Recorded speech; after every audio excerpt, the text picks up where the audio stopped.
हमेशा दूसरे के पर्सपेक्टिव से भी सोच के देखिए कि उसको ऐसा क्यों करना पड़ा। क्या पता कोई मजबूरी हो, कभी कभी होती है।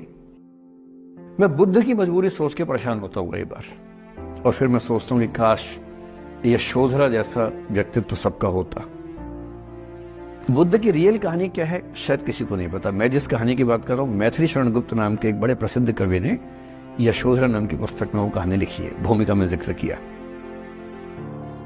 बुद्ध बचपन से ही थोड़े से वैरागी किस्म के व्यक्ति थे। उनकी कुंडली देख के ज्योतिषी ने बताया भी था। माता पिता बहुत परेशान थे। शुद्धोदन उनके पिता का नाम था। माता पिता ने बहुत कोशिश की कि इस बच्चे का मन विरक्त न हो। अच्छा महल बनवाया, सारी सुविधाएं दी। जैसे ही बुद्ध थोड़े से किशोरावस्था में आए, उस समय की दुनिया की सबसे खूबसूरत महिला से, लड़की से, यशोधरा से उसकी शादी करवा दी। यशोधरा के पिता ने काफी एग्जाम लिए बुद्ध जी के, वो सारे एग्जाम में पास हुए, तब जाके शादी हुई। ऐसे नहीं हुई, शादी हुई।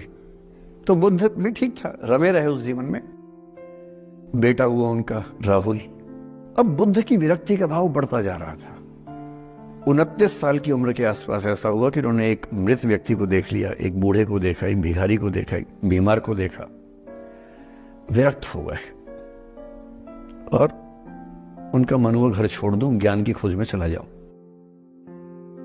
अब ज्ञान की खोज में जाएं, उनको पता है कि भाई मेरी पत्नी भी है, मेरा बेटा भी है, राज्य भी है, कैसे छोड़ दूं?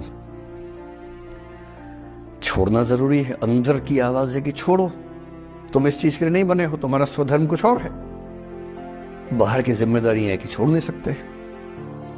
मैं अनुमान करता हूं कि बुद्ध ने शायद अपने पिताजी से कहा हो कभी कि पिताजी मैं बहुत परेशान हूं, छोड़ना चाहता हूं। तो पिता ने समझा बुझा के मना किया होगा कि बेटा शोभा नहीं देता, ऐसा मत करो।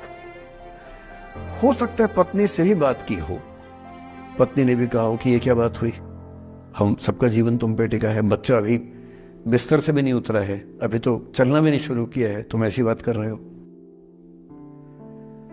इसका जिक्र नहीं मिलता इतिहास में कि ये बात हुई कि नहीं हुई। और एक दिन बुद्ध ने तय किया और वो आधी रात को पत्नी और बेटे को सोता हुआ छोड़ के चले गए। इसको बौद्ध परंपरा में महाभिनिष्क्रमण कहते हैं। बुद्ध का अपने घर से निकल जाना। अब बुद्ध चले गए, लेकिन मैथिली शरण गुप्त यशोधरा के पर्सपेक्टिव से बुद्ध को देख रहे हैं। यशोधरा बहुत परेशान है। भाई पति चला गया है, बच्चे का पिता चला गया, मजाक थोड़ना है। राजा परेशान है कि उनका उत्तराधिकारी चला गया है।